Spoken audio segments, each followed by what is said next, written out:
Hey, yo, what's good? This is Charlie with Debate the Greats. I am with the Bandit Boys. What's up, my guy? What's up, bro? What's happening? Stop hitting my mic. It was literally a long arm of the law. Long arm of the law. We're in the building. Salute. Of course, we got the guys in the building. We got Weaponized West in the building, in the flesh. Yeah. So he's actually in the studios. Also, y'all see that support right there? Go and put that on your phone. Go ahead and support the podcast. Appreciate it in advance. And we also got to the left, Jeff. What's going on, people? To the left, to the left. Anyway, salute. We are in the building, y'all. We are in the building. So yeah, let's go actually first. Like, how was your weekend? Weekend was amazing, man. I'm here, ready to get it going, and that's what it is. All right. What about you, Weaponized? How was your weekend?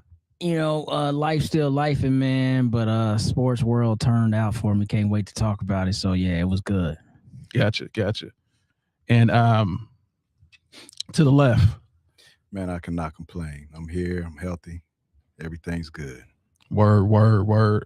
I also have to say this. Whenever somebody try to tear you down, remember, make sure you keep going and show the haters what's up. You know what I'm saying? That's how my weekend went. But it was absolutely it was absolutely phenomenal. Like I said, don't let no one stop you and keep you down. Keep going, keep progressing, and making stuff happen. Like I said, but other than that, the weekend was fantastic. Did some yard work, almost passed out. I realized I'm not 30 anymore. Took a nap like a 40-year-old, but it was all good. So yeah, let's get to the playoffs because I'm extremely excited. And let's take a look at this right here. So this is what the finals preview is going to be now. It's kind of like what I said, like 3 weeks ago. I wanted the Knicks to go against the Spurs, and that's who we have in the NBA Finals coming up soon. I think the first game is on Wednesday. So let me know first. I want to talk to you first, Weaponized. What are your thoughts about this matchup? Well, if you remember, man, we first started talking about this, I said I really wanted it like you to be Spurs Knicks to kind of, pay homage to the last time the Knicks made it. It's crazy that now they're playing the Spurs again. But I didn't think that the NBA was really ready to let go of the OKC whole ship yet. So honestly, I was surprised to see the Spurs were able to, take 2 games back to back. Game 6 in San Antonio, I think they beat them boys by like 20 something. And then of course last night, Game 7, they went to OKC and did the unthinkable. Honestly, knocked the champs off in their home building, in the Game 7. So I'm just happy, honestly, that we got to see some legit basketball last night. There was some floppy here and there, a little bit on both sides, but that wasn't the story of that game. And honestly, I didn't think the NBA was going to allow that to happen. So shout out to Adam Silver for telling the boys, let them play, man. And I think the best team came out and won. And that's been the best team when it comes to these two all year. Spurs beat them 8 times to 4 all year. So people talking about J-Dub and he wasn't there. And you're right. But J-Dub was there during the season. Chet was there during the season. And the Spurs were 4-1 during the season. And then they go ahead and knocked them out in 7. So it's the way it's supposed to be, bro. Yeah, that's a great point. 4-1. Like they were talking about in the press conference that we've been beating them all year. So, yeah, ain't nothing changed is what they're saying. So, yeah, I think that's impressive. Great stat. I actually forgot about that. What are your thoughts, Bandit Boys? I'm upset, man. I've been flip-flopping like LeBron James all season, man. Here we go. I underestimated Wemby and them. I don't think they had the experience, in which they don't, but I don't think they know how good they really are. But definitely, I thought SGA and them would play better. Game 6, it's been a seesaw battle up to Game 6, back and forth. You win one, we win one, and I figure it would play out in 7, which OKC was at home, so you would think the veteran team that just won a title going back to back would man up and win on their home floor, and it didn't happen like that. Wemby's is something different, and he's coming to his own, and he ain't even coming to his own yet. You see what I'm saying? So it's scary. The sky's the limit for OKC, man. They got some great talent. Dylan Harper, Stephon Castle. They got some great pieces, and we may be talking about them for seasons to come. But they still got one more game to win and one more series to win, and it's looking like they might win that too. So I'm sorry. What'd you say? What'd you say about Wemby? He's something different, man. Last week Wemby was terrible. He was horrible. He was what I'm saying. Now I told you, that's an alien. You can't do nothing with. Here's the thing about the Spurs. They're so young that they don't know that they're when they're in danger. They're just playing. They're just playing together as a team. They're so young and naive. It hasn't probably even fully hit them yet what they've accomplished. They've knocked off this champion. And we also saw that the refs wasn't involved that much in this game. So when the refs aren't involved, guess what happened? San Antonio blows them out. So anyway, let me get your thoughts to the left. Yeah, I always knew that the Spurs would pull it out against OKC. They're young, right? Full of vigor, vitality. You got Wemby leading the way. As he stated earlier, the regular season series, the Spurs had whooped them the whole year. So knew that one was going to be over with. I think versus the Knicks, my heart, I'd like to see the Spurs win it. But I think about the Knicks and their experience, the regular season between these two teams, the Knicks and the Spurs, right? It's been split. They only played twice. The Spurs won when they were in San Antonio by 2. Then they went into New York and lost by 25 to the Knicks, right? And that game snapped an 11-game win streak that the Spurs had going on. So I would like to see the Spurs take this one, but I think that experience kicks in, man, and it's going to be Knicks in 6. But, I definitely think that moving forward, there's a new powerhouse in the West. Like, I think that they've knocked SGA and those guys off the throne, man. Everyone was kind of tired of seeing the refs helping out OKC. Just got tired of it, and you just saw this last series, actually the last game, without the refs' involvement, that the Spurs actually dominate those guys. Facts. I totally agree. I totally agree. Yeah, I think it may be Knicks in 6 too. I'm giving predictions so far, but I think it may be Knicks in 6 because the Knicks, they've been there. They've been beat up really bad. Pause. They've been beat up really bad. And because of that, I think they have a little more heart. But there was another person. There was another person that made it their 4th year to the finals. Oh my God. I didn't say nothing. Listen. Already, I didn't say a word. I just said there's already a person that in year 4 made his team to the finals, and I believe his team is better than that guy's team. And that was LeBron James. Wait, whose team is better than that guy's team? I believe the Spurs is better than what LeBron James had in the finals. Definitely. Okay. But I mean, Wemby in year 3. Are you talking about Wemby and LeBron? Is that the comparison? Yeah. Okay, yeah. All right. Wemby didn't start at year 8. He won 18 when he got in the league. Mm-hmm. He was 19. I haven't. Yeah, this is. Yeah, we need to look it up. What if he did? Then that's cool too. But I'm just saying, my guy took janitors and substitute teachers Here we to the finals. Here we go with Band-Aids and rubber gloves. Anyway, True. But I'm just True. saying, come on to the left. Come on to the left. Cut it out. Me and to the left, we to the left. You know what I'm saying? Y'all stand on that wrong right side. Mm-mm. But anyway, let's go to game 6. Let's talk about game 6. It was 118 to 91. It was pretty much like a blowout. We had the Thunder 118-119. Victor Wembanyama had 28 and 10 rebounds. Dylan Harper had 18 points and 6 rebounds. Shea had a team high with 15 points, 6 for 18. Dumpster juice is what he gave us. Mm-hmm. So I'm actually first weaponized. What are your thoughts about game 6?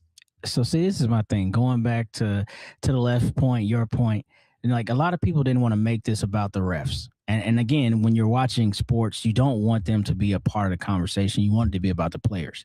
But the unique thing about this, really the irony of this, outside of the game 1 loss, and of course the last night, game 7, every other loss was by 20 points when it came to the Spurs beating them. And so I'm sitting there saying, like, you could talk about, yeah, it's a good series because it went 7, but there's a lot of games where you're like, those games were over, you know what I mean, early in the third, and you just kind of just like letting the time go. And game 6 is an example of that. When this man didn't touch the free throw line, 6 of 18 is nasty work. That's a third of your shots. The boy going into game 7, he was 44 for 116. That was his 2-point field goals. And then he was 6 for 23 from the 3-point line, but he was something like 53 or 57 from the free throw line. There you go. That's the story. Yeah. This is your guy that's averaging all these points, and now suddenly he has the biggest decline of any MVP in any series.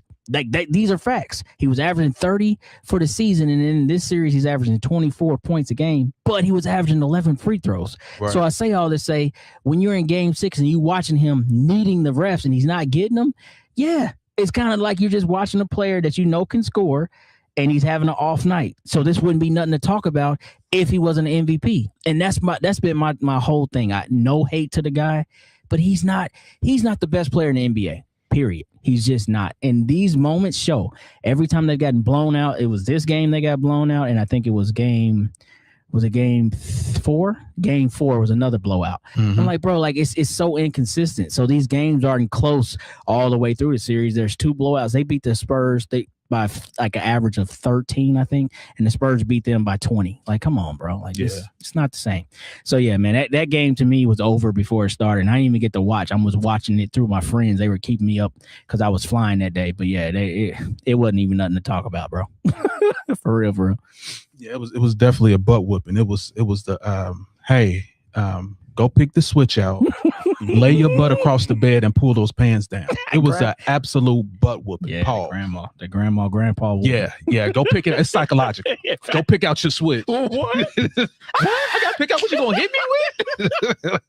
Anyway, so what are your thoughts, Bandit Boys? SGA is not who we thought he was. I was on. I flopped to go to OKC because I figured they was a veteran team and they just embarrassed me. So I had to come here today and hear you talk about what you picked for the whole series, and I didn't want to hear that. So I mean, Game 6 was horrible, man. Like you said, third quarter, the game was damn near over. So it's like, and Chet, $200 some $million contract? Yeah, 200. Cut it up. 43. Get a refund, please, because he didn't earn none of that. His new nickname is the human cockroach.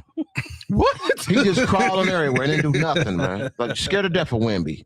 Like you could see it in his eyes. Did you look at his eyes? He was scared the whole game. Like he didn't even look normal. So, please cut that contract up and figure it out, man. Him not looking disperse that. Cut the team up. Do something.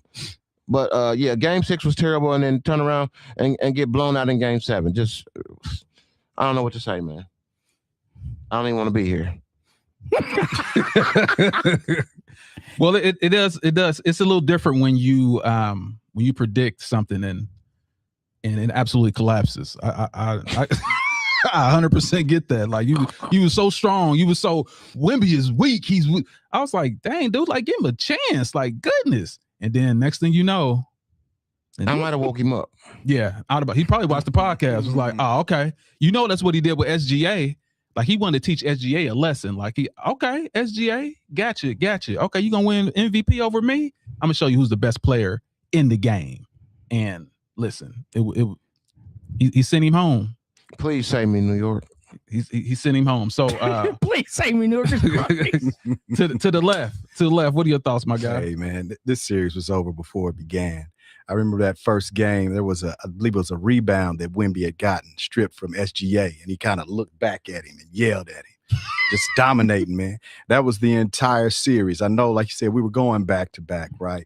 You get a win in from OKC, a win from the Spurs, but those wins by the Spurs were dominant. They were dominant every time. After Game 5, they turned it up. You lose Game 5, it's win or go home from here on out. You got to win 2 straight. If you lose game 5, you got to win 2 straight. And that's what they did. They did what they had to do. I wanted to speak to Bandit Boy's comment of the Spurs being veterans. If we really take a look, that year that they got a chip, man, they were in game 7 against the Pacers and Halliburton was hurt.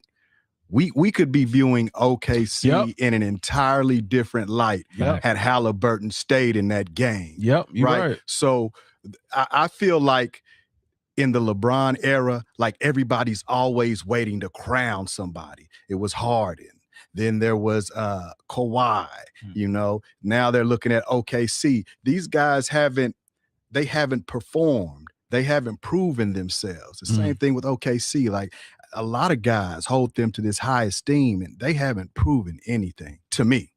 Now, I won't take anything away from SGA being a prolific scorer, the young guys being a great team, Chet Holmgren, right? He was doing okay until this season. He said $200 million for Chet Holmgren. Nasty. Crazy. The human breadstick is what I call him. Word. The human breadstick. Hey, like he got his money and sat down, you know.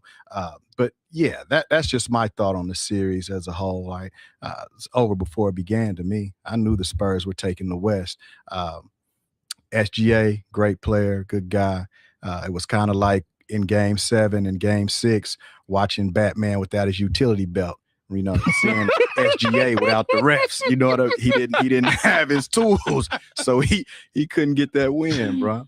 But yeah, that's my thought on it. Yeah. That's crazy. I 100% agree with you. Yeah, it's like Superman without the cape. Yeah. You take those refs away because listen, before he became that guy, before he became SGA, this guy that everyone says he's a dominant scorer, this dude was averaging 20-something points. What's the difference? Same guy. The difference is this: the refs.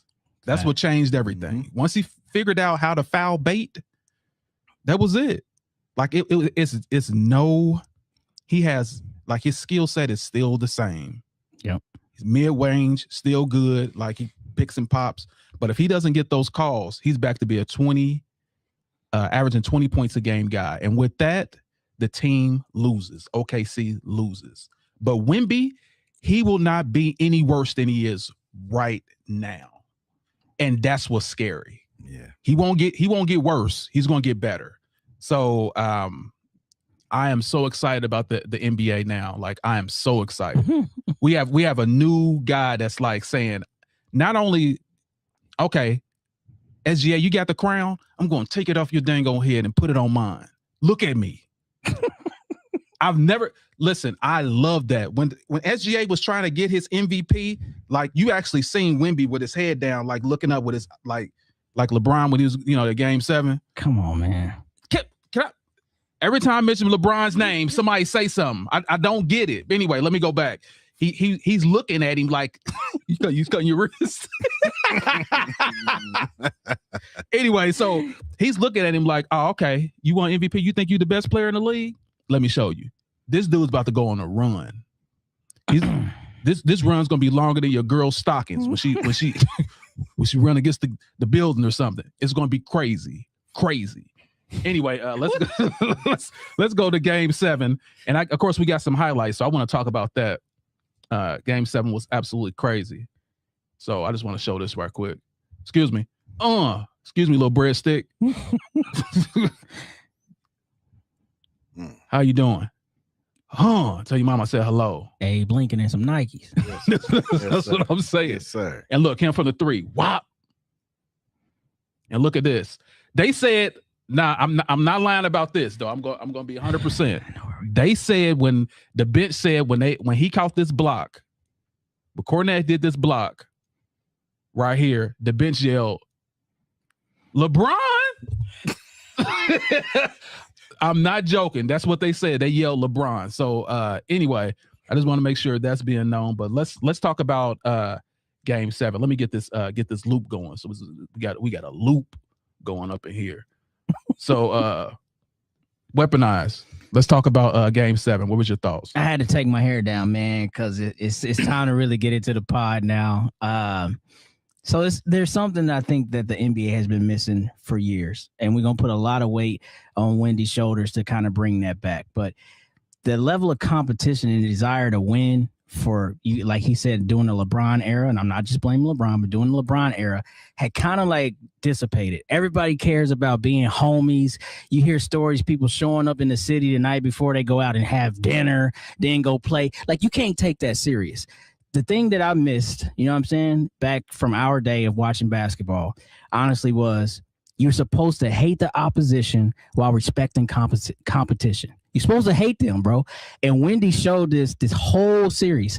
I don't like them. I don't like them. And I'm not going to sit here and give them, you know, more of this credit or desired or so whatever because they're the champs. Like, I don't like them. And every time I'm out there, as you can see, they play me a certain way. And at some point, I'm going to start playing them the same way, which he was doing. And his whole team started doing it. And then they end up getting the W. And then, like, at the end, he respected them. That's a great team over there. But we ain't even got to talk about them no more. We've been beating them all year. That's the way basketball's supposed to be.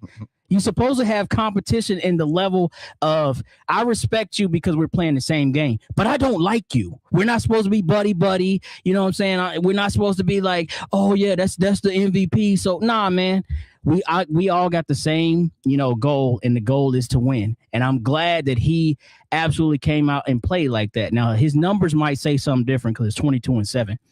But when you watch how he was controlling his teammates, talking to them, always being in the moment, never getting down on himself because everybody's literally looking up at him. Not just because he's 7'5", but because at 22 years old, they see Tim Duncan again. Tim Duncan took his team to the finals at 22 years old, and they see that whole thing replaying. Plus Tim Duncan and David Robinson and Pop, all of them are in his ear, creating this monster that we see right now, or this alien, if you will. So Game 7, it was put up or shut up, and he absolutely did it. They had multiple double-digit leads throughout that game. They lost them and got them right back. They showed a level of composure that young teams ain't supposed to have. So commend him for what he done. I absolutely appreciate him for bringing that back. Competition matters, man. Respect is there because we definitely trying to, you know, get to the same goal, but I'm not supposed to like you. And that's the way I grew up watching basketball. I seen that last night. So Game 7, hats off to them. It was a good game all around, you know, game of runs on both sides, but you know what I mean? The better team, like he said all year, won. We've been a better team all year, period. So there it is. That's how I laid out. Sorry, I had to get my hair going. Yeah. Glad you. Yeah, because we about to roll the sleeves up with these topics. We talking about your guys, so I know you're gonna be all on it. But anyway, I'm with you 100%. He gives homage to the old school, and that's one of the things I do like about him too.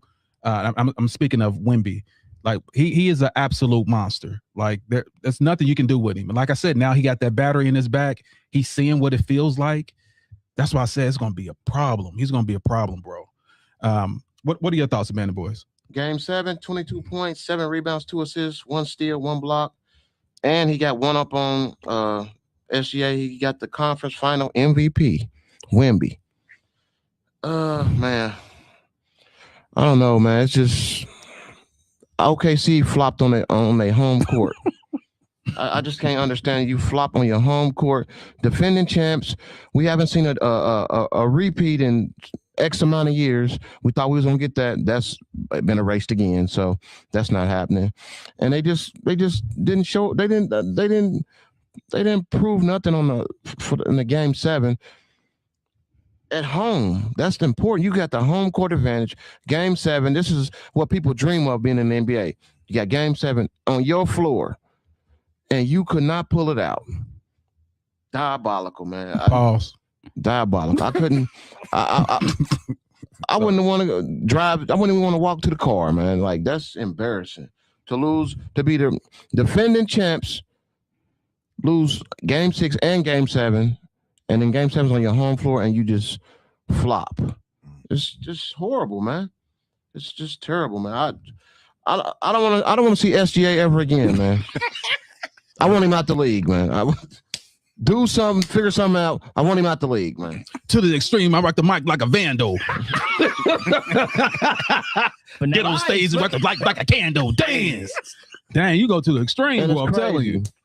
Now we got The Spurs paying the refs off. Oh, you said the Spurs paying the Spurs paying the refs off. I didn't want to say it, but it is what it is, Wait a man. minute. Who are you? what? They paying the refs off? Have you seen that SGA debacle? Like, come on, man. Like, What no. are we doing right now? No, the refs actually had to stand down. Is what happened. Adam Silver needs to look into it, man. That's all I'm saying. And I'm holding on that. Okay, gotcha. All right, well let's hear from you to the left, Jeff. What are your thoughts? So my thoughts, actually, if you take a look at the stats, the game was closer than it appeared. If you look at everything like points, rebounds, assists, steals, for the entire teams, they were really close. Spurs had 40 rebounds, OKC 38. Points in the paint, Spurs had 34, OKC had 32. Assists, OKC had 23, Spurs 21. So they won that one, right?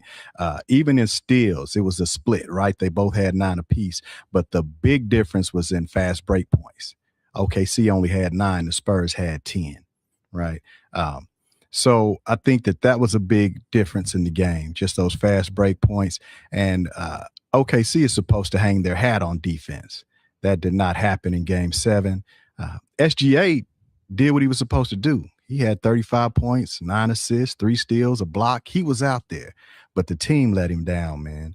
I think it was Reggie Miller was calling Caruso Captain Chaos, right, and hyping him up.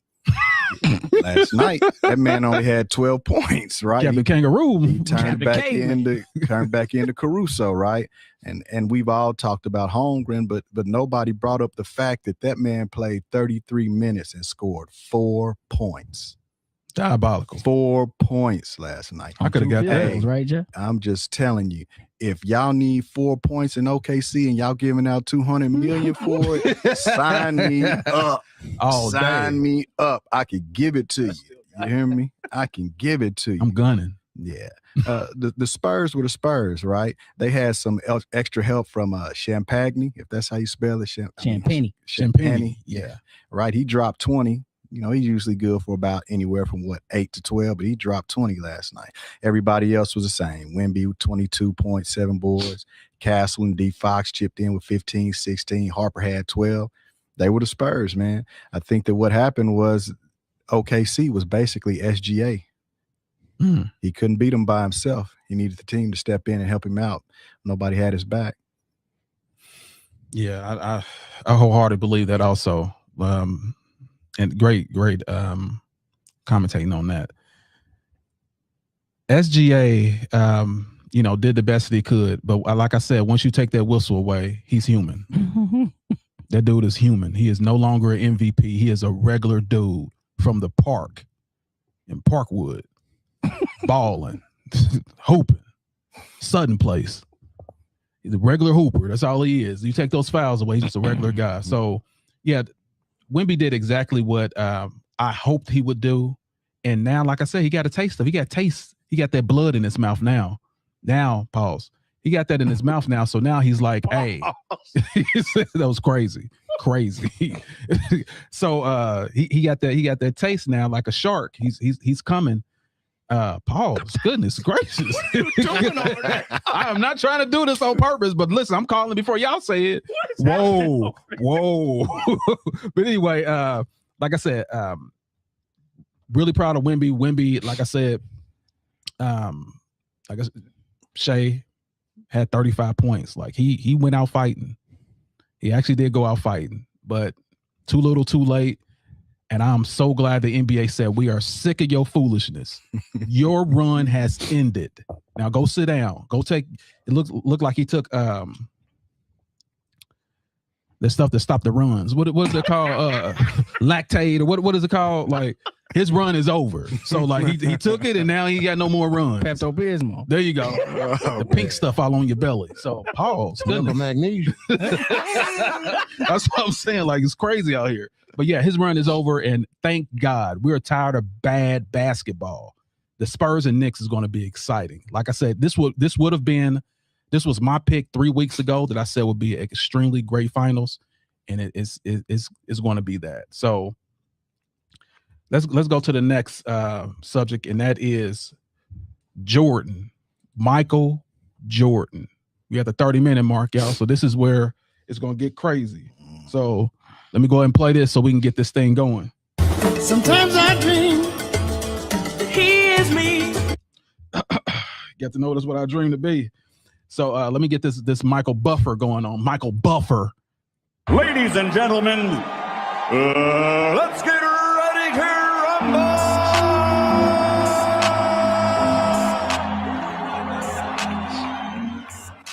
Let's get ready to rumble, y'all. So we're talking about Michael Jordan. Is he the GOAT or is he just a lucky son of my mama?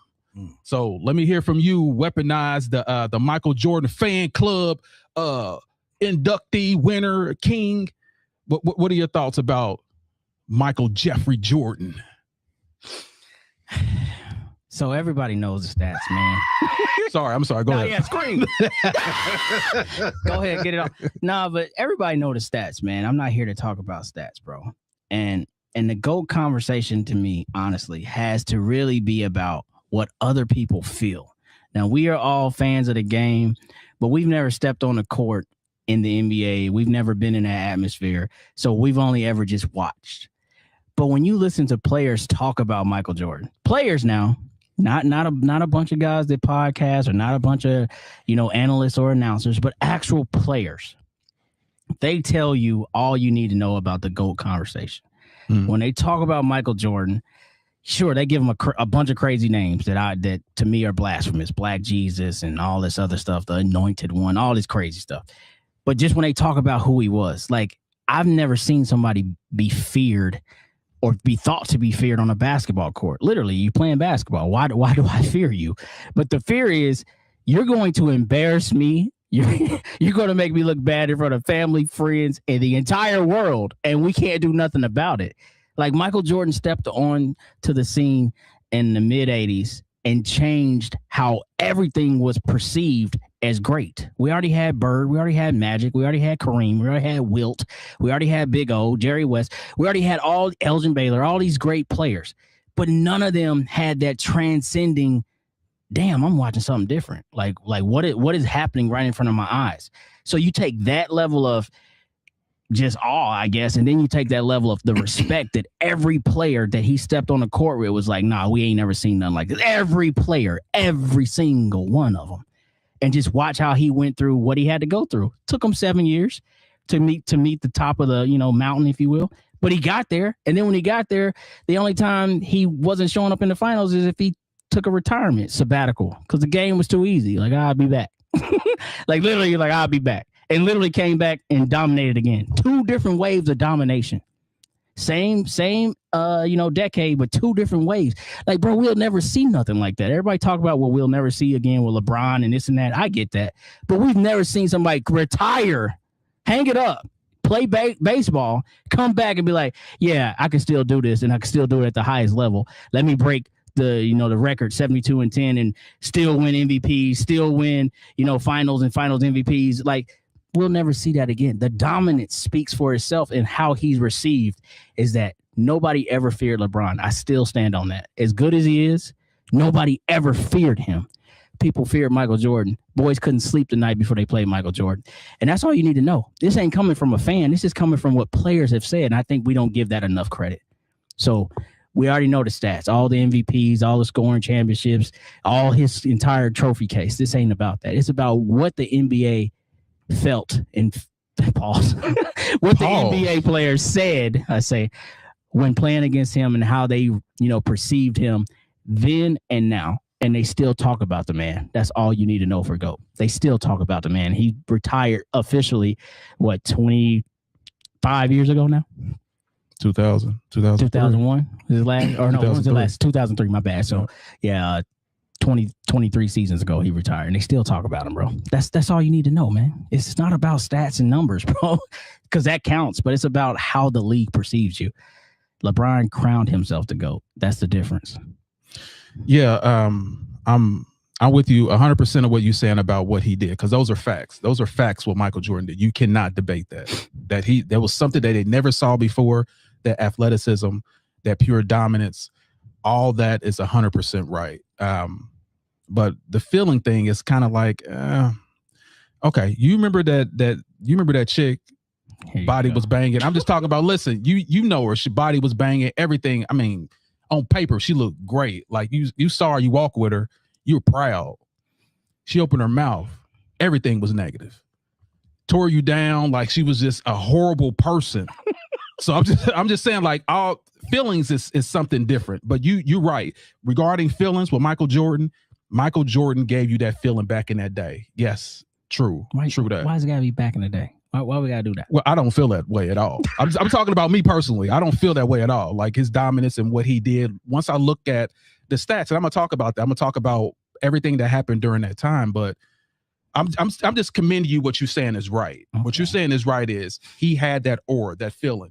You never saw him out anywhere. If you did, it was like a sighting, like Jesus walking on the on the water. Like it was like, because you never saw him. He was out somewhere. He had a myth, but he was all over all these commercials. Yeah. So that's what I'm saying about Michael Jordan. So okay, well, we know you're a registered, not Republican or Democrat or independent, but hater. You're a registered hater, and you said you hated Michael Jordan because what he did to Charles Barkley. I did. No, that's in the past. That's in the past. I hated Jordan.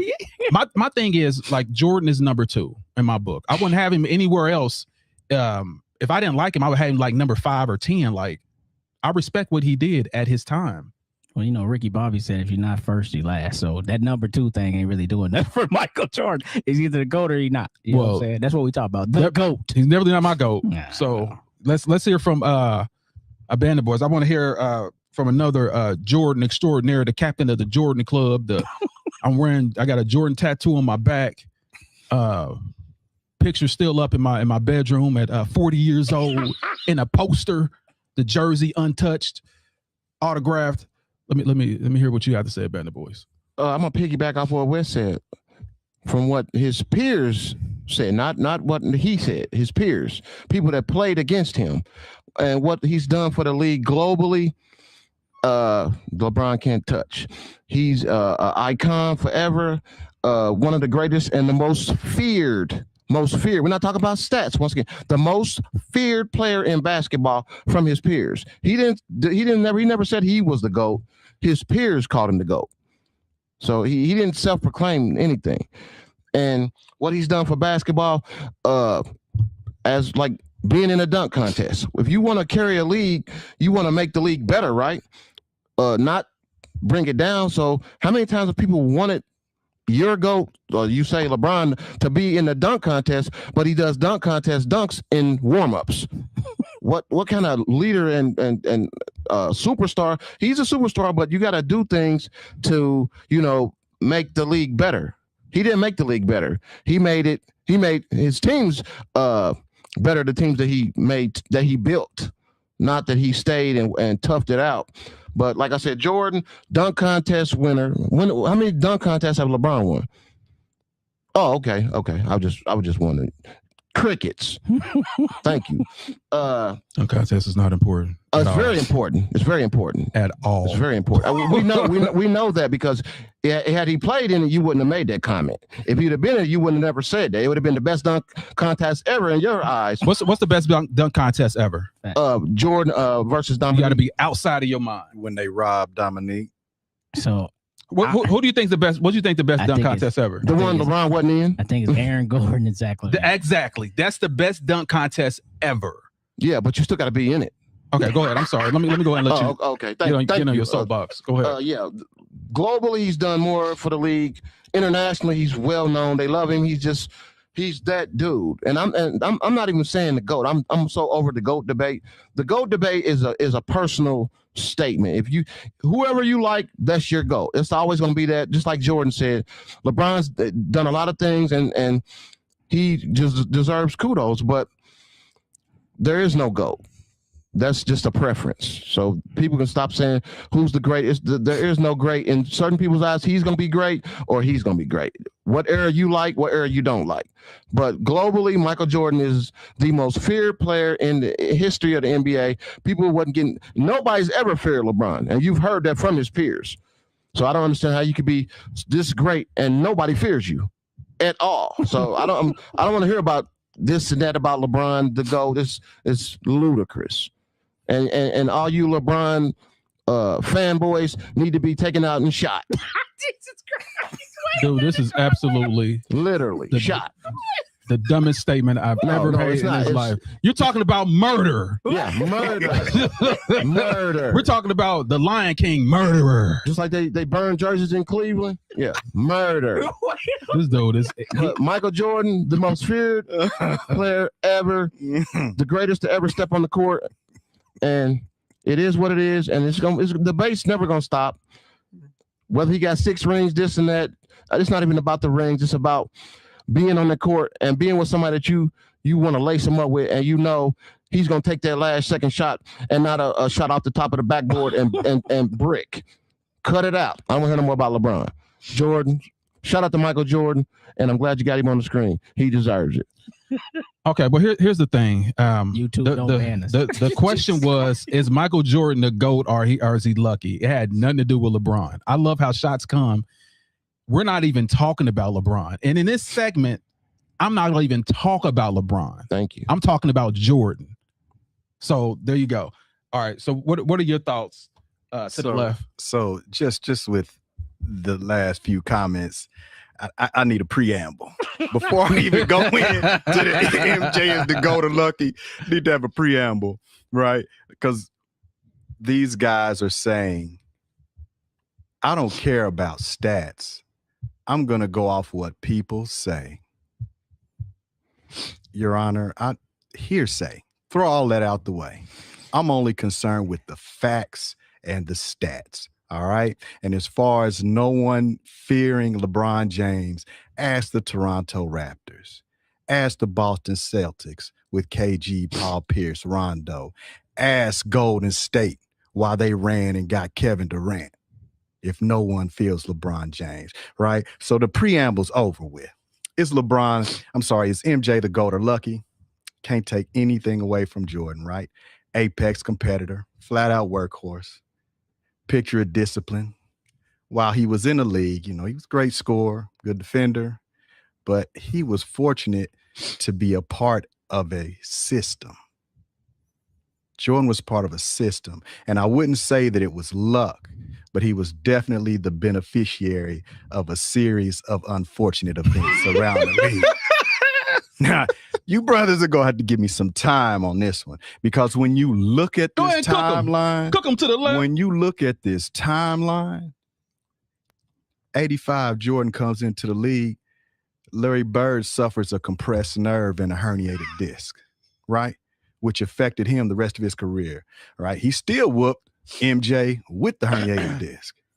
So 87, Scotty joins the Bulls. That's another link or help for MJ.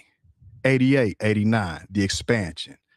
The league added 4 new teams. So it was the Hornets, the Magic, the Heat, the Timberwolves. So now we're thinning out the herd, right? We're diluting the Kool-Aid. Yeah. Then in 88, 89, Bird had the bone spurs and had to have surgery, right? The theme that I'm showing you guys is they're clearing the runway for this guy, right? Then in 89, Phil Jackson joined the Bulls. Now, why do I bring up Phil Jackson and Scottie Pippen joining the Bulls? Well, let's discuss Michael Jordan's record without either of them, right? Regular season wins, he has 259, 264 losses, even including his time with the Wizards. So he's 50-50, right? He never won a playoff series, a championship, or a finals MVP without Scottie or Phil. He won 0 playoff series without Phil Jackson or Scottie Pippen. And then when he made the playoffs without Phil or Scottie, he won 1 playoff game. In his entire career, without those two, he only won 1 game. But he was feared. Let me move on, right? In 1990, the flagrant foul penalty was introduced because Jordan couldn't handle the defense of the Detroit Pistons. Now everybody claims that, hey, the league is so soft now. He would have never survived in the 90s. Well, thank your boy for that. He was the one that cried to the league and had that implemented. In 90 and 91, Isaiah Thomas underwent wrist surgery, fusing 3 bones. We clearing the runway for this guy. Here we go, 1991. Anybody know what the Trent Tucker rule is? I'm going to go ahead and educate my brothers today. So, in 91, the Knicks beat the Bulls on an inbound pass and a pull-up jumper. It was 0.01 seconds on the clock. Dude pulls up, Trent Tucker pulls up, hits a 3, beats the Bulls. Game over. Guess what happened? The league implemented the Trent Tucker rule, saying that if there's less than 0.03 seconds on the clock, you cannot pull up. You can only hit a tip in or an alley-oop. Yep. Hey, we helping this guy now. Again, this is a series. I'm going to have to change it because I said a series of unfortunate events. But if you're a Michael Jordan fan, it's a series of fortunate events, right? And then the coup de grace. In 91, Magic Johnson was diagnosed with HIV and retired. Okay, so let's talk about the teams that won titles before MJ's 6 titles. The Lakers, Magic Johnson retired due to AIDS. The Pistons, Isaiah had the surgery to fuse 3 bones in his wrist. And the Celtics, with Bird having the surgery for bone spurs and a compressed herniated disc. All right, Michael Jordan, this is air traffic control. You are cleared for takeoff. Not to mention the expansion teams, and then we add Phil Jackson and Scottie Pippen. You know, I thought the Death Note was a fake book, but obviously Michael Jordan got a hold to it. Got to writing some things in there. So when you consider all of those, the runway is cleared. This brother wins 3 straight after that and retired. Hey, can I get the Jordan plan? Let me call the league, see if I can get the Jordan plan. This is worse than, what was it, Tanya Harding? When they ran out and cracked the other young lady with the pole when they were ice skating. Like the lane was cleared out. So I'm not saying that the man was lucky because he did work hard, but he definitely benefited from some events that occurred in the league. I'm going to leave it where it is. If anybody, and to be honest, I needed a graph for that one, right? But if either you guys want it, I can send you the link, right? They can't see it. I second that emotion. So no. Oh, if you feel it, but he stayed the course though. Just cancel all the other topics. He stayed the course though. Nope. You had your lane. Nah, don't do that. You had your lane. He had his. Now I'm about to have mine. Runway is clear. Mm-hmm. Yeah. So there's a lot of points that you made that I figured the same thing because you know. When you see facts, you just want to talk about facts it. Are facts. Facts are facts. Yeah, in the 1990s, as far as like the dominant teams, the Boston Celtics, the Lakers, the Pistons, Jordan beat none of those dynasties healthy. He was the only team, the only super team in the 90s fighting inferior competition. It's like me on the court with kindergartners. Yes, I'm going to look fantastic. This is Michael Jordan. He's going to look fantastic. So let me go into, because he was the luckiest player that ever lived this game, that ever played this game. 1991 Eastern Conference Finals, like he said, Isaiah's wrist. Remember, Jordan has never beat Isaiah.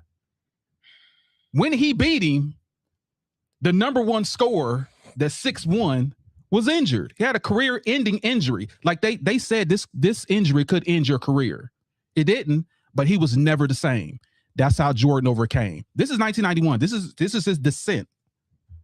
ascent, I should say. In 1991, Worthy got injured. That was the Eastern Conference. Now he's in the same year in the Western Conference. 1991, the leading scorer, Isaiah, got injured. The leading scorer now on the Lakers in the finals got injured. So game 1 and 2, Jordan checked Magic. Magic spanked his butt. He couldn't do nothing with him. Guess what he said? Grab him, Scotty. Go get him, Scotty. Go get him. This is after Worthy was even down too. Go get him. And after that, after game 3, when actually Pippen got Magic, then the Bulls actually won. And another thing you said about the expansion era, I just want to talk about the expansions in the 90s. That happened in 89. I just want to talk about when Jordan was in his run. He was reigning supreme. 1995, the expansion, the Vancouver Grizzlies and also the Toronto Raptors. Expansion teams, 2 expansion teams watering down the league as him the champion. So what I'm saying is Jordan had no true rival. None. The only time he had a rival, guess what he did? Ducked. Houston Rockets. Houston Rockets. Oh, I'm gonna go ahead and retire right quick. Why was he there with the Houston Rockets? Why does this guy have to retire? How can you say this guy's an ultimate competitor when he freaking retires? He quits. This is the guy's your king, the quitter? 23 years straight. That's all I gotta say. 23 years straight. My dad, suck it up, boy. Come out here and play. My dad, man, my gambling debt. There's no competition. Lace him up and play. Excuses is what I hear from Michael Jeffrey Jordan. This is your GOAT. Exempliments failure. The aura of failure is what I see. But yes, when he was there, he was dominant. He was that dude. But when I sit back and look at it, you can't handle the pressure. You got to go home, go get some lazy potato chips, sit on the couch, go play baseball. You think you're a baseball player now? Really? The delusion? How about do what you're great at and went to the baseball and was a failure? How about do what you're great at? That's what I can't stand about Michael Jordan's mentality. Y'all say this dude is the GOAT. He's the greatest. When you quit all the time. Who want to be married to someone that leaves you 3 times? And that's what y'all doing. Y'all married to Michael Jeffrey Jordan. And it's absolute pathetic. All you Jordan lovers, get out of the... Ladies and gentlemen, get out of your nostalgia about this dude. He played no one. He was the luckiest man that ever played this game. Like I said, the number 1 scorer of Pistons was injured. The number 1 scorer when he got to the finals, Worthy, got injured. That was luck. He won his first championship by straight luck. So that's all I got to say about that. Hold on. Nah, ain't no hold on. You said yours. No. You said yours. Nope. Wait a minute. We're Next debating the greats. So that has to be a rebuttal. There has to be, because y'all said a lot of stuff that's not. Y'all said a lot of stuff. What? Okay, here's what I'm gonna do. I'm gonna let you say what you believe is not facts, and we're gonna move on because we're almost an hour in. I'm just gonna touch on all the things you said really quick. Don't touch on nothing because that's that could be deemed. You said game 1 against Magic, he got cooked. Magic had a triple-double. They won by 2 points, but Michael Jordan scored 36 and Magic scored 19. Like, what do you mean he got... How many assists did he have? Who?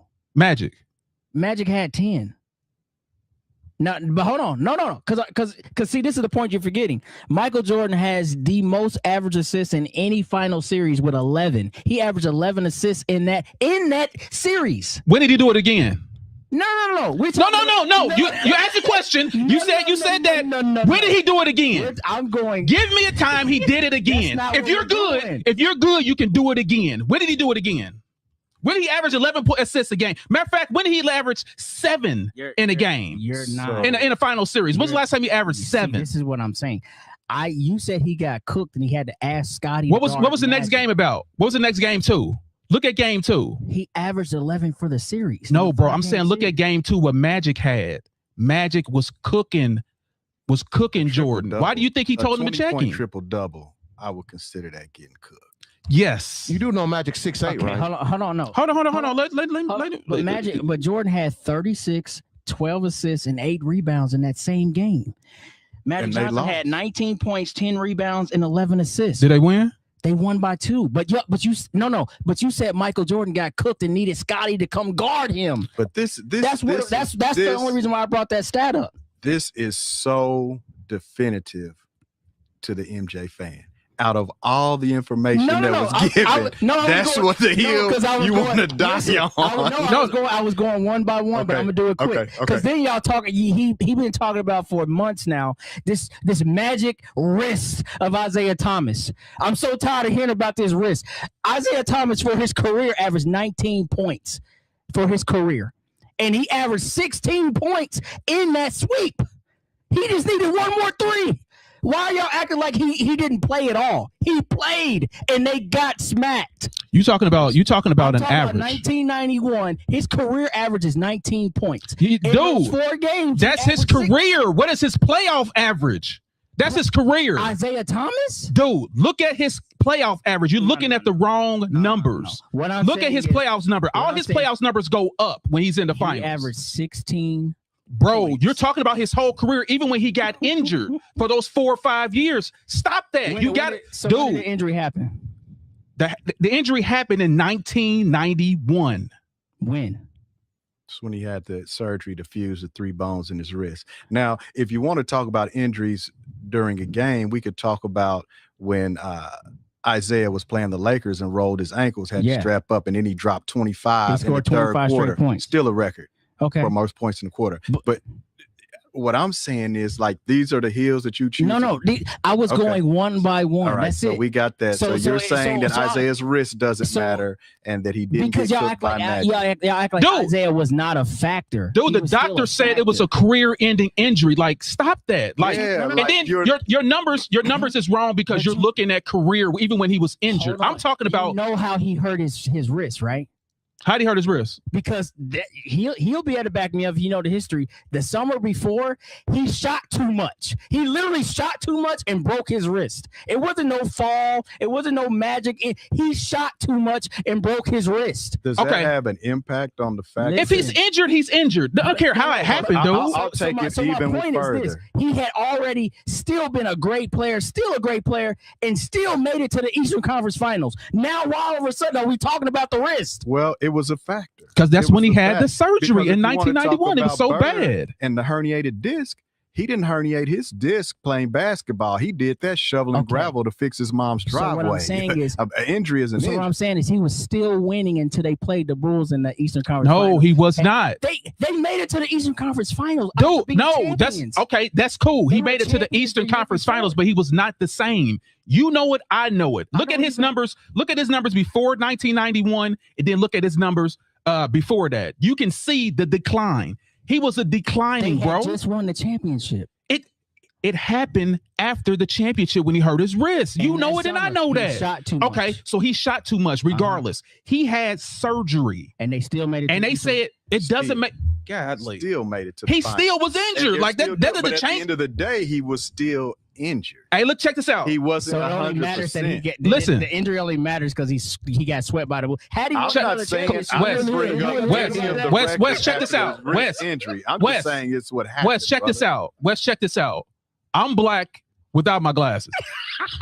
I put my glasses on, I'm still black. Okay, OJ. That doesn't change nothing, is what I'm trying to explain to you. It doesn't change nothing. So the Pistons should have failed all year. They shouldn't even made the playoff. They shouldn't even made to the Eastern Conference He's still Finals. a competitor, bro. They're still a good team. Which one is it, man? Yeah. No, you flip flopping. No, ain't no flip flopping. Ain't no flip flopping. If someone's injured, you're moving. That's what it is. If he's out there, he's out there. Listen. Go back to your next thing. What else do you got next? Because we're dispelling both of those things that you just said. But go ahead. Go to the next one. What's the next one? All right, this is the last one, and then we can move on. Because this is a combination. Y'all keep talking about who was Phil Jackson before he went to the Bulls? A champion, NBA Who was champion. Jordan before he came to the Bulls. I'm answering your question. I'm answering your question. He won an NBA championship. He was a champion. Okay. That's your answer to your question. Does that have anything to do with being a coach? Okay. If you were in, hold on, Isaiah Thomas is an NBA champion. You asked me a question. Like, do you want me to answer? Go ahead. Go ahead. I'll wait till you finish. Okay, go ahead. Because you're going somewhere like we don't have to go there. Before he took a head coaching job, who was he in a coaching world? That's all I'm asking. You didn't say in a coaching world. Okay, now that's what I'm. Of course, he was a rookie coach, but here's the difference. Here's the difference that you're missing. Who's the coach for Golden State? Steve Kerr, right? Steve Kerr, right? Was he a leading scorer, or was he just on the championship Bulls teams? It was coached by Popovich and coached by Phil Jackson. If you're a champion you learn how to coach because you sitting watching everything. You're not the number one scorer. Phil Jackson was never a number one scorer. So what he got a chance to do is watch the coach play with the best player, deal with him as a role player, and he got a chance to watch the whole thing. Okay. He's a champion. See, so here's the deal. Before he met Jordan. I'll just sum this up quick. The whole Jordan Pippen, the whole Pippen, and now all of a sudden he got Phil Jackson thing. To me, that's a wash. Unproven guy coming out of Central Arkansas, scary, frail, all the things. His first 2 years was just learning. That's it. Scottie Pippen was not even considerable player to year 3. Okay, so all this, he got Scottie Pippen. Don't act like Scottie Pippen came out and immediately made an impact like Dylan Harper's making in San Antonio or something like that, because it didn't happen. Now, this whole thing with Phil Jackson, cool. He was a champion, but a lot of guys have won championships and coached and not meant anything. If you want to point to anybody as the true reason of the system that to the left said it's Tex winners who've been running that since the 60s in Kansas, that is the true reason they had a system. Phil Jackson, I'm not taking nothing away from him. Who hired him? But what? Who hired him? What you mean who hired him? Phil Jackson. Jerry Reinsdorf or whoever. No, Phil Jackson made his own coaching staff. He found Tex. Oh, you talking about who hired Tex? Yes, who hired Tex? But Tex had been coaching for years. So you're right. That is the mastermind of Phil find Jackson. Tex, he hired Tex. That's what I'm saying. So all I'm simply stating is that had more impact to anything than Phil Jackson just being a rookie head coach. Let's just not do that. I want to say thank you because I'm going to add him to my list. He's another series of fortunate events for Michael. Man, you understand what I'm saying? Either way, the system and Scottie Pippen. Look, here it is, bro. This is my last thing, and all right. I thought that was the last thing. Now you're saying that's another last thing combined, because like y'all, you see what I'm saying? Y'all got a lot. Okay, man. go ahead. But here it is, right here, bro. Here it is, right here. Now, see, I done lost it. It's the thing that I sent you, that article that they talked about in 1996, how bad Scottie Pippen was playing. In the whole playoffs, he was playing terrible the whole playoffs in 1996. Remember, he had a tweak back early or something like that. But this whole, I need Scottie Pippen to do this and do that and do that. Michael Jordan in 96 carried the entire squad to the championship. Scottie Pippen wasn't even, he was pretty much irrelevant. I mean, pretty much irrelevant. Same thing in 98. 98, he hurt his back again. I'm sorry. How many championships did he have without Pippen? There we go. How many championships did he have without Pippen? I may be wrong, but if you could let the crowd know and the audience know how many championships. The answer is going to be 0. Okay. But anybody that you want to bring into that, who can you name? Any player? We don't even got to take your guy, but any player that's had another player with them. How many times have they won it without somebody else? No. Here's Kobe. You could do it. The LeBron D-Wade. Listen, here's my question to you, and this is going to end all arguments regarding who's the GOAT. Period. Because y'all throw LeBron in, I wasn't even talking to LeBron. This is all about Jordan. I didn't even throw him in. I just said you can use anybody. But go ahead. Okay, so here's what end all debates right here this second. Name the same player that was on LeBron's team all 4 championships. Oh my God. LeBron. What? Go and turn this around and turn this. Let me go and turn this around and turn this away. This is how. And like, I don't think you see greatness. The greatness is I don't need a system to win. I don't need Phil Jackson. I don't need Scottie Pippen. I don't need Rodman. I don't need those. I don't need Tex Winters. I don't need a system to win. I can go anywhere, any player. The only denomination, the only common denominator in all of LeBron's championships is LeBron. Are you kidding Case me? closed. Are y'all kidding me? He has 12 guys in their prime that will be Hall of Famers, and a total of about 18 total that will be Hall of Famers, and none of that matters. You talking about people past their prime, right? 12 people in their prime. No. They're not. They were not in their primes. Cut that out. What I'm saying. Cut that out, bro. Hear this. Cut it out. Let me try to just go. Go ahead, please do it. Yeah, I'm waiting. Wade, Bosh, Wait a Kevin minute. Love. Hold on. Don't stop me. Give me 12. Kevin Love was not in his prime. How was he not? Kyrie Kevin Irving. Love's prime. Go. I give you that. I give Kevin Love in prime. Hold on. Let me just. I'm trying to remember. 'Cause that's everybody. No, it's not. No, that's it. Man, I had this. Matter of fact, I got it written down somewhere. Okay, But go find it. We got time. We'll go to a commercial break. Come back. We'll go to the next topic, and I'll bring it right back for you.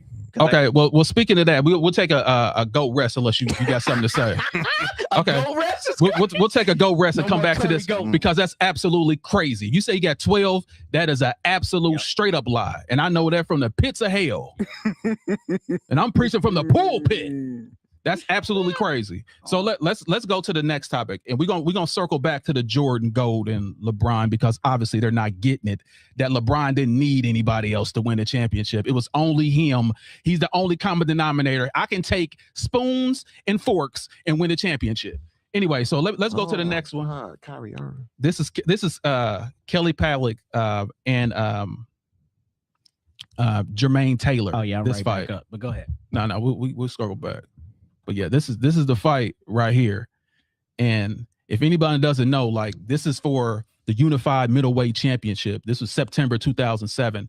Taylor dominated the early rounds, and Pavlik landed 35 punches, a barrage in like a few seconds, and he survived. Like Taylor in the end got overwhelmed. This is what I call a modern day Rocky story. Like he was beating the brakes off of him. Look at him.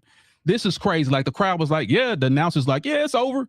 This thing is over. Look at this. This is crazy. Look, and then next thing you know, Pavlik goes back. I can hear the music. Da-da-da,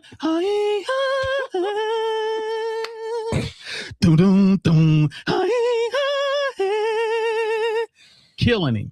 And so Pavlik come back and win. But this is one of the most, and like I said, this is a classic that no one talks about. And what I like to do is bring these great boxing matches to the forefront so each one of you guys can see this and appreciate greatness. Pavlik had like I said, Taylor was undefeated and no one thought this guy would come back, and boom, it is over. Ref, please get in there. Help that boy. Let it go. So yeah, I want to hear from you first, Weaponize. What are your thoughts regarding this match? Got me fired up over here. Oh, look here, man. They fought twice. In this match right here, honestly, this was one of those things where I don't even think Jermaine Taylor, you know, because at the time he was undefeated, I don't think he took Kelly Pavlik lightly.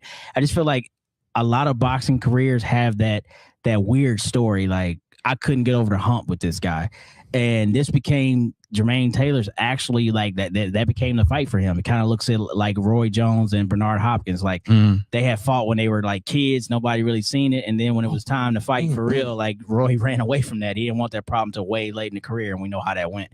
You know, but in this fight, man, Jermaine Taylor was doing Jermaine Taylor things. You know, using his power, you know what I mean? Jab was solid. He was bullying Pavlik. I mean, I think that's a second round knockdown right there. But then he got KO'd in round 7 because he ran out of gas. And then the second time they fight, it was a unanimous decision for Pavlik because he just had that, as you said, mentioned that Rocky iron tight, you know, personality. Like he just going to, you know, keep coming forward. But that's what's beautiful about the sport of boxing. And it shows in this fight. A puncher's chance. When people say that, that's exactly what it is. And Kelly Pavlik was always a puncher. And again, he did not do well at the beginning of the fight, but he just kept coming forward, kept wearing him out. And then finally, you know, his stuff started landing and boom, you know, the rest is history. So I feel like this was something that really changed like how that class was going at that point. Because Jermaine Taylor was set up to be like a super nova star. That dude. Yeah. And then, you know, you have these 2 losses. Correct me if I'm wrong. Are they back to back? Did they run it right back and he lost again? Is that how it went? Yep. Yeah. But it went to a decision yeah, exactly. Yeah. So again, he goes from being undefeated to having, you know, 2 losses to a guy that, you know, everybody thought he should have beat. You know what I mean? And so I think that just kind of, I won't use the word derail because that's too much, but that definitely turned his career from where it was maybe going to what it actually became. Because then after that, correct me if I'm wrong, Jermaine, he had like was it a motorcycle accident? Like something like put him in a wheelchair or something like that. Yeah. I forget what the situation was, but something that kind of like took his boxing career away from it later in his career. But yeah, this is a fight that nobody expected. You know what it reminds me of? Roy Jones and Tarver. Same thing. You know what I mean? Like I feel like Roy Jones, super favorite. Tarver again, boom, puncher's chance, lands something, knocks Roy's out, then beats him again. So yeah, that reminds me exactly of that. Oh, that's a good commentary. That's what they were saying. Stop the fight. Stop the fight, please. He's getting brutalized. Beating the hell out of Clubber. What are your thoughts, Bandit Boys? brain damage is real. I'm pretty sure these guys need to get checked out after this fight. But if you watch the fight, Jermaine Taylor gassed himself. He was. I mean, everybody was fighting, punching each other. Everybody was getting theirs in. But like I said, he gave all his, and he just got gassed. If you can tell right there, he's giving it all, and he has no more. And he got gassed, and he just got overwhelmed at the end of the fight. But a great gladiator battle too.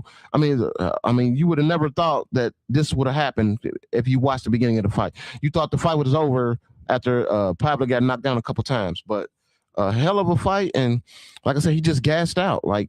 And that takes nothing away from his greatness. But yeah, he gassed out, and Pavlik took the win. But it was a hell of a fight to watch.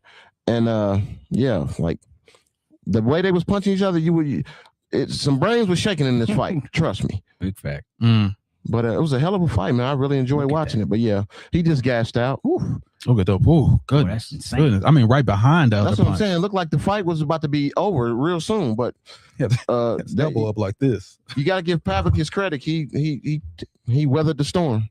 Yeah, he did a fantastic job. What are your thoughts to the left? Well, when it comes to boxing, the top two weapons a boxer has are his mind and his conditioning, right? And this is what won it for Pavlik, right? We look at Taylor, we see the way the fight is going early on. He looks like he's winning the fight, right? But Pavlik was determined and he was conditioned. That's all it took. He just waited for his moment in that fight, right? When he got his chance, it looks to me like Jermaine was just gassed. He wasn't conditioned for it. He wasn't ready to go the whole fight, man. You know, and like the brother said earlier, just a puncher's chance, man. He just stayed in there, used his mind. He was conditioned, ready for the fight. Got him a win, put his name on the map, grabbed 2 belts. Yeah, I like what you said. That conditioning. That's definitely why he won. It's big. Probably not even the best boxer. You know, Taylor had all the skills, all the weaponry. He just didn't have. It showed he didn't have that heart to go that extra mile. Yeah. And a fight will bring it out of you. So the rematch was in 2008. So the first fight was in September of 2007. And then the rematch was in February 2008. So, you know, that wasn't even that much time before the next fight. And This is not the rematch. No, this is the first one. This is the first okay. one. This is where the knockout occurred, where it shook up the world. So who won the next fight? Pavlik. Yeah, he won both of them. Yeah, he won both of them. He won a unanimous decision for the next one. So great. So what we're gonna do now is go to the next topic, and that is Beauty Wheel of the Week, baby. we got to get a Beauty of the Week some airtime because Maniac. somebody need to air it out. Trying to get me in trouble. 5'11", 190, 5'11", 195. no. Hey, your girls know that there's other women out there. Come on, come on. This is for the fellas out there. This is for the fellas.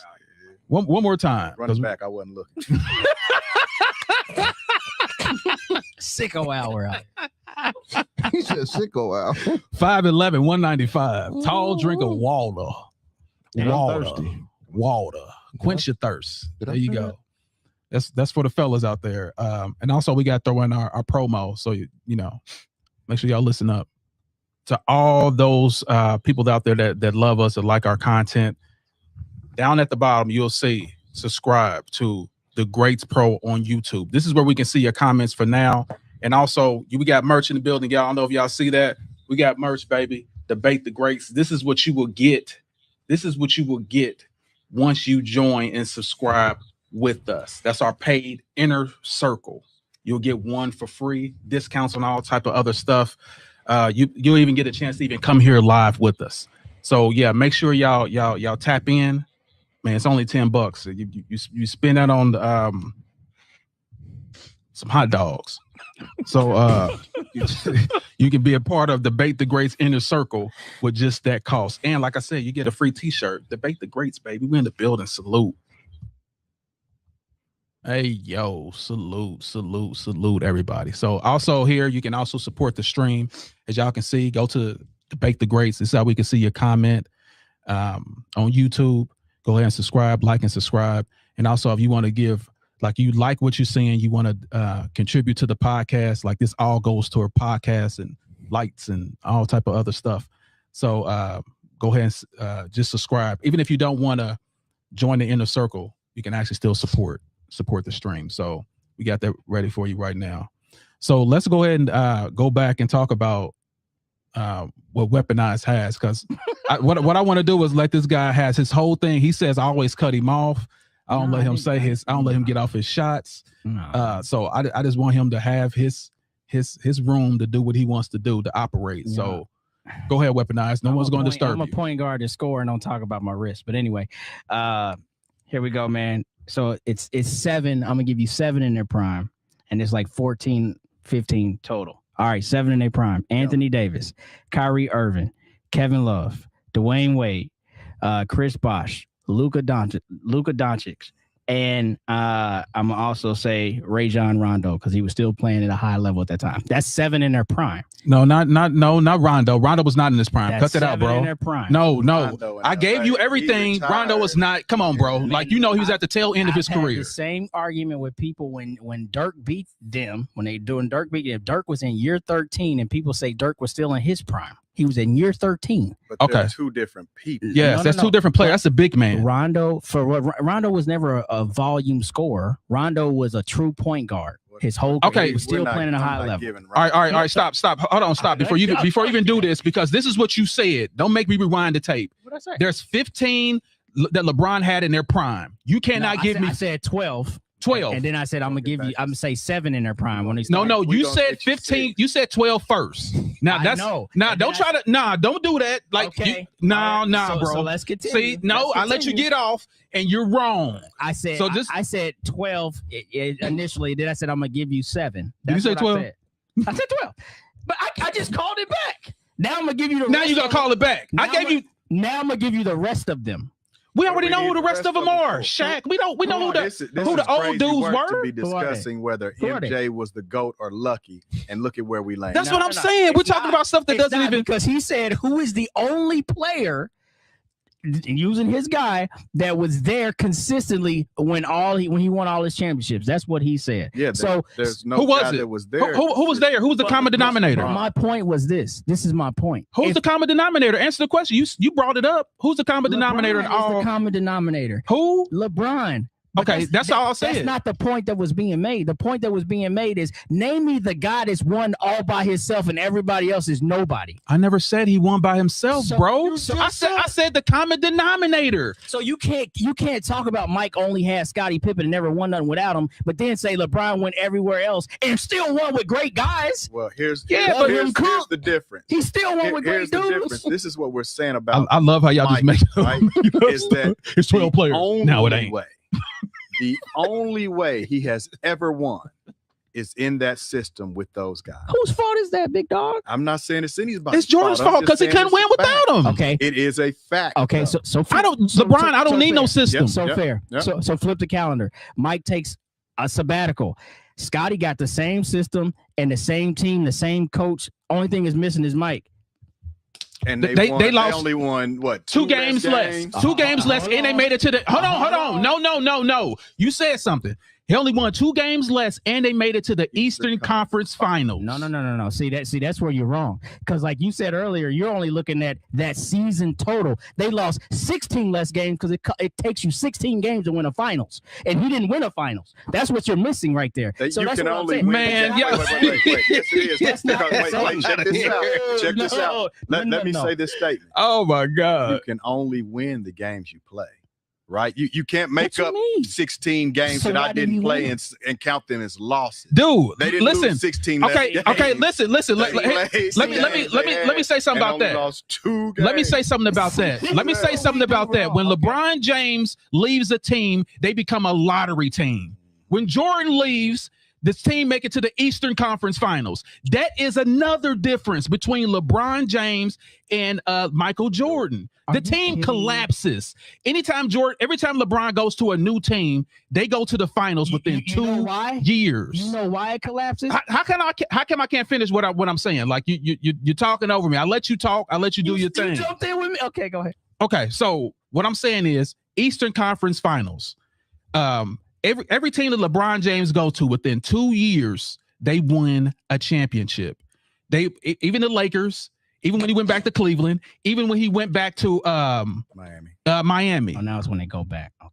Yeah. So Not the whenever he first went to 7. those teams, No, other than it the team he was first time. Only team he went back to was every team he went to that he decided to sign a contract to, other than when he was drafted, within 2 years they became champions. Bubble champ. So yeah. So what you're saying? what I'm saying is he's champion. He builds the team for his glory. And then when he leaves, of course they're going to suffer. Why? Because it's built around him. Like last week when you brought up your statistic, who's guy that's ever done this in a finals? Remember, he was one across the board on everything, and they lost. My point is this: what other team has ever been constructed for that to be how we win or lose? It's all on you, or we have no shot, Bro, so dude. that's not something that he's going to get credit for. He signs off on every team he builds. Y'all talk about Boobie Gibson and all these other guys, Mo Williams. That's something he signed off on. I don't know why all of a sudden that doesn't matter when it doesn't come out to a championship. But when they won all those games in the regular season and made it to the finals, wherever they made it, suddenly it was like he took these guys to this pinnacle, but we couldn't get it done because they suck. No, you can't do both. No, it's competition, bro. And Boobie Gibson were his first run in Cleveland. He wasn't running anything there, which is why he left. You understand what I'm saying? Yeah, he knows that. When he has put a team together, within 2 years they get rings. They crowned him king at 19, bro. They did, but no, they crowned him king at 15. Don't get it twisted, bro. I'm talking about when he made No. Don't get it twisted. At 15, Sports Illustrated, Jordan was getting cut. Why did Magic say what he said? Jordan was getting cut. You heard what Bird said. Bird said anybody that's on LeBron James' team, do not recruit them because he makes all them good. They're terrible. When Magic talked about LeBron chose Russell Westbrook over DeMar Rosen. Y'all remember that now? Yeah, Magic. So again, he chose wrong because everybody couldn't wait to blame Russ when that didn't work out.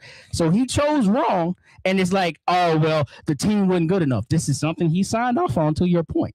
So that's what I'm saying. LeBron has been doing this. The reason why I fell out with LeBron when I stopped, like, he is this, he is that. When you start raveling Jordan? There's no. It had nothing to do with that. There's no accountability. Zero. No matter what he does, is greatness. And then when it doesn't work out, it's somebody else's fault. Listen. I've never heard anybody say LeBron is the reason why this happened. Ever. It's like you cannot criticize him. It's like you can't say nothing wrong. It's always his teammates didn't show up. They didn't do this. He didn't have enough of this. They played better competition. This is the team that he wanted. What I'm gonna do is I'm gonna show you. I'm gonna bring in clips of all LeBron taking responsibility for everything that goes wrong. I'm not talking about no. Okay, so that's what we're talking about. That's what you just said. Now I can't show it. Run. Now I can't show it. Information off of whether Michael Jordan is the GOAT or was he lucky. We all know he was lucky. Now I say this a lot. People only bring up MJ at this point to debate LeBron. Against LeBron. Like he's not relevant anymore in basketball at all, except to debate whether or not LeBron is the GOAT.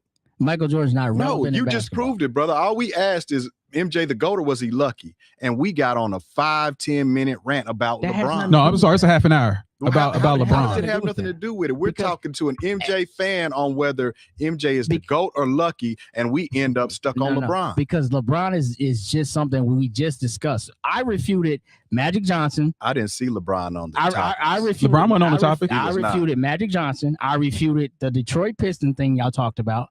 Like, I refuted the Scottie Pippen thing y'all talked about. None of that had nothing to do with LeBron. That's what I'm saying. This man said that he had to go get Scottie Pippen to guard him when Mike scored 36 and almost had his own triple-double. And they lost by 2 points. What's it got to do with defense? They lost by 2 points. What it got to do with defense? Better, what does that have to do with LeBron? Again, what I'm saying is I refuted all the things we talked about on the Michael Jordan or is it lucky? The LeBron thing came in because we don't go back and watch. There's always a parse of how he gets dropped in, and then we get the L like we brought it up. Oh. We can look it up. Y'all brought it up. Y'all brought it up. Also, where's these 12 All-Stars that was in their prime? I'm still waiting for that. He got 6. I gave him time. Didn't I give him time? We talked about other subjects. I gave you 7. Okay. So that still ain't 12. It wasn't 12. I gave you 7. I can count. That ain't 12. But then there's a total of 15. That ain't 12. You can sit here and say they don't count. That ain't 12. Shaq was old and this guy was old. 23 years. Ray Allen. Who played longer? If Ray Allen don't hit that 3, then what? Dude, he scored. Tell him what he scored before the before Ray Allen hit that three. Who Man, cares? That's what I'm saying. Like LeBron you had can't a say chance- one thing is one thing and then LeBron say had the a other one chance to doesn't tie- matter. Dude, did- cut it out, did man. LeBron You have just a chance arguing to- to argue now. did Now I see what it Did is. LeBron had a chance to hit the 3 and tie the game? You just arguing how to does argue, this- bro. That's all that is. How does this Did LeBron relate have a to chance whether to have- MJ is the GOAT or Love? Dude scored 12 I straight told you points. how. He scored 12 straight points. He You didn't hit saying the he's last shot. irrelevant. He's not good. He is irrelevant. You're proving that. He went because you're finals still MVP. He's talking- not good. He's only relevant when you Nah, want to nah. discuss the Come on, GOAT bro. to Come compare on. him with LBJ. That's These, it. All right, hold on for a second, y'all. I want to give a shout out to some people in here. Shout out to Crane in the building. Shout out to Corey Bishop, Patricio Jose in the building, and also True Mickens is in the building as well. Let's take a look at some chats right quick because I didn't see nothing. And salute to DJ Crane with the super chat. Right on. It's supposed to be a debate. Let's go. That's what Crane want. said too. They want debates. That's what we're here LeBron. for. Okay, I'm just trying to. Can I read the comments, please? Can you hold it in for a second for me to read it? We'll go ahead and just stop right quick. Go ahead. Can I commentate? Hey, boy. Oh, okay. I'm trying that to. series of unfortunate events, boy. Woo. I'm just trying to commentate. Let's go back. We still talking about these comments. So LeBron didn't care about fans. He's selfish. I have no idea what you're talking The about. dunk contest. Oh, dude, no one cares about Yeah, the you dunk contest. discrediting our fans? No one cares. Now to go back to that, because I want to talk about that. The dunk contest is all about up and coming stars that are athletic and all that stuff.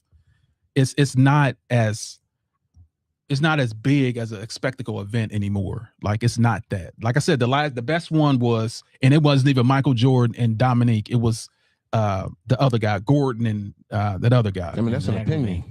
No, it ain't no opinion. Yeah, that's an that's what they've already voted that it's the best dunk contest ever. What you just said, they voted. That's an opinion. Abandoned Boys, what you're missing is in 2011, LeBron said out of his mouth on the mic, I put my name in the dunk contest. I'm saying it right now. I'm standing on that. I will be in the dunk contest. And Lied guess to what? the fans. What happened in 2011? He didn't have an injury. He didn't have nothing. And he Dude, did no not one show up. cares about the dunk contest. See, that's what I'm saying. I'm just no telling one you- cares. I'm just telling you. Who what won a the man 3-point said. contest the last 3 years? I'm Can you just- tell me that? I'm just Nobody telling cares you. about the dunk Who won the contest. dunk contest for the last 3 years? Because I'm LeBron just wasn't telling in it. you. No, stop. Hold on for a second because it's so important. Who won for the last 3 years? Since it's so important. Matt McClung won 2 years in a row, and then this year it was I forget the little goofy dude's name, so I can't even tell you the dude's name. But Matt McClung won 2 years in a row.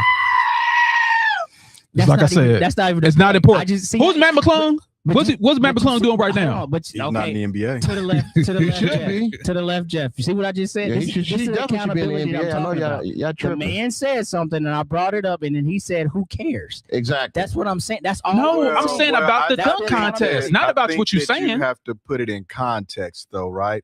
Like, there's a difference between saying Isaiah Thomas broke his wrist and had to have a bone fused in 3 places, as opposed to someone saying, "I'm going to enter the dunk contest." Like the impact is In 2011 too, he actually went to it's different. he went to the finals. Ain't nobody But got I time hear for you all on that. I'm trying to saying win that you got to be championships. accountable, right? But the Yeah, I'm dunk trying to win championships. I ain't trying to like dunking on did content. they So get okay, there? so Caleb, Foolishness, getting hurt and Caleb stuff. and Kyrie Irving got hurt. So is that the only reason why Golden State beat them that year, in your opinion? Well, And that's 2015. Yeah, it proves that that's what it was. They sent Dellavedova out in the ambulance. He had to get rehydrated. Dude, that's the Like, only reason. That's the yeah. only reason why, because you can look at the next year, they came back and beat them. Mhm. Were they not still down 3-1? Don't matter. They won. Okay, I just They wanna know. won, They bro. Like you're talking They about were. stuff that doesn't matter. Okay, right. So these be my points that I'm making. How you don't Okay. translate these points, because when I tell you 6-0 is better than 4-6, and I say it doesn't matter, then you want to bring up all the reasons that 4-6 should matter. Time out. That's all I'm saying, dog. You just did it right there. No, I ain't talking about you. I'm talking about the comment. I'm but I'm sorry. just saying, man. That's what it is. And so that's how we always land on these things, because I'm the type of person. Not that I'm trying to bring up old stuff, but I'm like, but this is something that you have clearly downplayed before. You said it doesn't matter. They were down 3-1, but they found a way to win. Cool. And I've always said, when you show up to the finals, despite who's on the other side, you got to find a way to win. Mhm. And But when it's you don't easy. find a way to win, that goes against you. It's easy when you're not playing nobody though. See, It's then easy. you do that. So if Yes, what you're because asking is it's facts. when they lost to Golden State the first go round, Yeah. does LeBron have to take it? Yeah. Just like he had to take accountability for them losing to the Mavs the first go round with the Heat. Yeah. Like you got to hang your hat on those kind of And things. coming back 3-1 that made him the GOAT. Or take accountability for the worst Coming bet back- on final series. They were a plus 700, I think, the first time he was in the Cavs against the Magic. Y'all can look this up. And then he ended up losing that series, 4-1. That's what left him. That's when he left Cleveland to go to Miami. But they were highly favored to win that. All the betting odds were on them, and the Magic dominated them. Can we talk? It's about just the that type of starting stuff, five in bro. Cleveland? And yeah, he definitely has to take responsibility for that.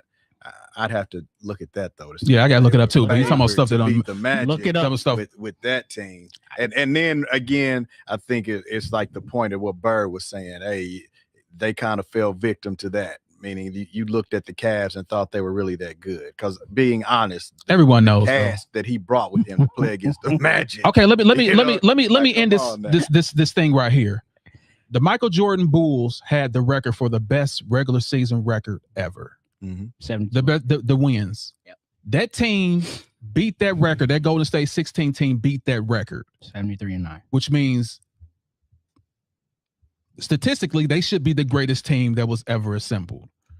Fair. Statistically. So if a guy come back from 3-1 to that team, a unanimous MVP, 2-time MVP, defensive player of the year, all on the same team, 4 all-stars. He come back from 3-1 on that team. That's something, bro. Defensive player of the year missed a good game and a half. Whose fault was that? That's not my Dude, point. you got to play the game. Like, You're right. yeah, so you can't, just You're like you right. could say, hey, if Jordan would have went to year 23, he probably would have better numbers. He probably would have, but he didn't. We got to look at what the facts are. Right. And the fact Yeah, we can't embellish and make up hypotheticals that never ever happen. Again, so when you lose, that's the fact. And When you're playing the greatest, okay, so you take that team that had the best record ever. Dude, listen, you take that team 2016 that has that record that beat the Bulls, then you add Kevin Durant, the second best player in the league at that time. I don't understand. I know you won't never will. Hopefully we'll go back and rewind this and get what I'm talking about. That team just got 10 times better when you add a elite scorer like Kevin Durant. And he came in and just won all finals MVPs and everything. So that's the guy you add to a team that's already had the best record ever. That's crazy. So it's okay to get swept at that point. Got it. It's okay. It's okay to lose to a team that had 5 all-stars on it. No, I'm sorry, 4 all-stars. The other one was 3. 4 all-stars on it, and the second best player in the league. So when you It's bring okay up to them lose. being swept too, can we take a look at that game 1? LeBron had him on the ropes. He did. We already know what happened. We know what happened. We know what happened, but it was all good. He was his Allen Iverson teammate. beat the Lakers too. And guess what? So what? Mhm. He stepped over them all that. Yeah. 4-1. Get them out of here. Hey. I mean, I'm just saying, bro. You got to find a way. Like nobody said at the beginning of the season, oh, It's easy to say you got to find a way when you're playing terrible competitors. Like you got to find a way. Nobody said You got to Cleveland find a way. has to make the finals this year, but they're gonna lose, and that's okay. Nobody said that. to They ain't start playing. every. that Jordan played was that nobody. 5 in a row that they played each other, or 4? Cleveland and Golden State. Was it 4 times in a row? 4 times in a row, right? Yeah, because he won Yeah, one. 4 times in a lost row. 3. But I'm saying at the start of every season, nobody said, yeah, if he makes it to the finals, that's good enough. Knowing who was going to be waiting there. Nobody said that. Loser mentality. Like, that's what I'm saying. Like, there's no it wasn't exception. that what they said was this. It doesn't matter who gets there, Golden State is going to win it. Dude, there was a meme going You know around. that was the thought process those 4 years. Wow. There was a meme going around where it said when LeBron won the championship and they added Kevin Durant, they showed a picture of the Avengers going against LeBron James, because that's exactly what it was. All the best players, that whole team, that whole starting lineup was pretty much in the All-Star game. They were. Starting They were the starting. for the Not West, for the whole 4 of West. them were the What are we talking starting about, man? all-stars. Cut it Nobody out. should have showed up then. Anyway, That's so all I'm saying. let's go to the last thing. That's all I'm The last topic. The last topic is the 90s. What 90s player that would dominate today's game? Let me hear from you first, Weaponize. Wait, which way? What 90s player? 90s player. There's a graph right there in front of you. Let me pull it up so you can see it. Okay. Which 90s player would dominate? Who would you say would be the top 3 that would dominate in this era? All right. Well, I know who one of them. yeah, Mike Akeem and because I can't even say Shaq because the game is so different. Shaq's gonna struggle. Shaq's gonna dominate, but he's gonna struggle. So I'll say damn, I guess I got to because he's just Shaq. But Shaq ain't gonna be able to guard nobody. So, but who can guard Shaq too? So yeah, I'll say Akeem, Shaq, and Jordan would dominate. And by dominate, what do you mean? Just points or actually lead a team to championship? Just dominate. I ain't talking about leading a team to champ. Just dominate. They will offensively dominate. Okay. Offensive and defensive dominate. Yeah, those 3. Hands down. Okay. How about you, Band of Boys? I'm gonna go Jordan, Hakeem, and Shaq. That's all I see up here, really. Okay. I wasn't even thinking of 3. I thought we would get 1, and I definitely chose Shaq. Shaq would dominate. There's no one that's ever played the game like Shaquille O'Neal. And I hear the point about the game is different now, but if we come down every time and throw that ball in the paint, you guarantee Shaquille O'Neal's guaranteed 2 points every time he touches the ball. So who are the 3? Who are the 3 you would choose? So I got Shaq, just it, right? Mm-hmm. I would go I don't think Michael Jordan. I got to give Jordan. He could dominate because he dominated then. He could do it now. Who was the 3rd? Maybe I'm going with Barkley.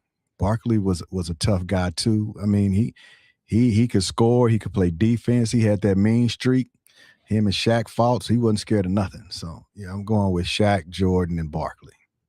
Okay, great combo. Yeah, Akeem. I see Akeem today, right? Like we look at Wemby as like an upgraded version of Akeem in my eyes. He really doesn't have that footwork Akeem had, but for me, the same argument exists for Akeem that it does for Shaq. I mean, you got to get the ball down there to him, and the game is so different. You know, okay. These guys pretend like a big man's not even on the floor today. All right, so let me go with my my top 3. It would definitely be Shaq, Scottie Pippen, and Akeem Olajuwon.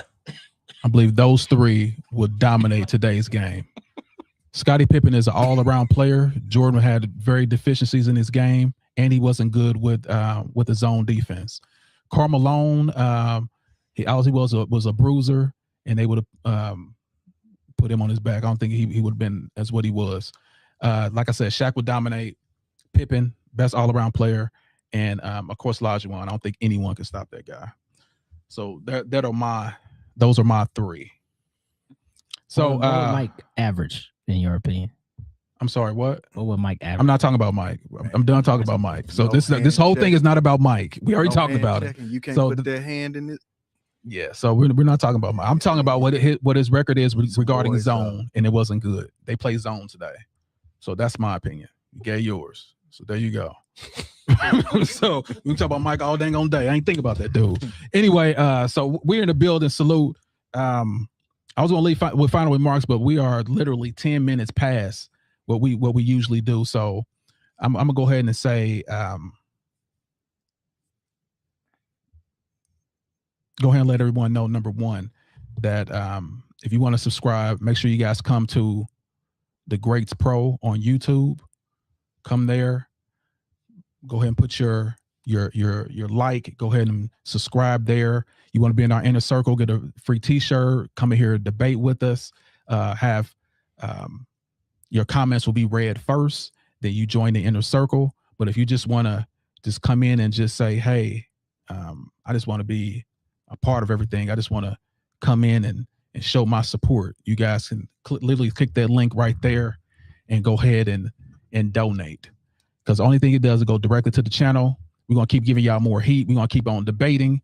We're going to keep on talking about what's going on in the playoffs. And we're going to give some scenarios. And this was by Weaponized. He gave a really, really great idea. He said, why don't we talk about hypotheticals if this championship team would have went against this championship team? That's what we're going to be doing after the playoffs and stuff is over. So we still going to have some entertaining topics to talk about. But listen, salute to the left, Jeff. We got Weaponized West in the building. We also got a Band of Boys in the building. Y'all, we are out of here. I'm going to leave y'all what I always leave y'all with. That's win today. No matter what obstacle come your way, set goals and achieve it. And for the haters that want to hate on you, make sure you give them something to hate on. And always keep God first. And we are out. See you.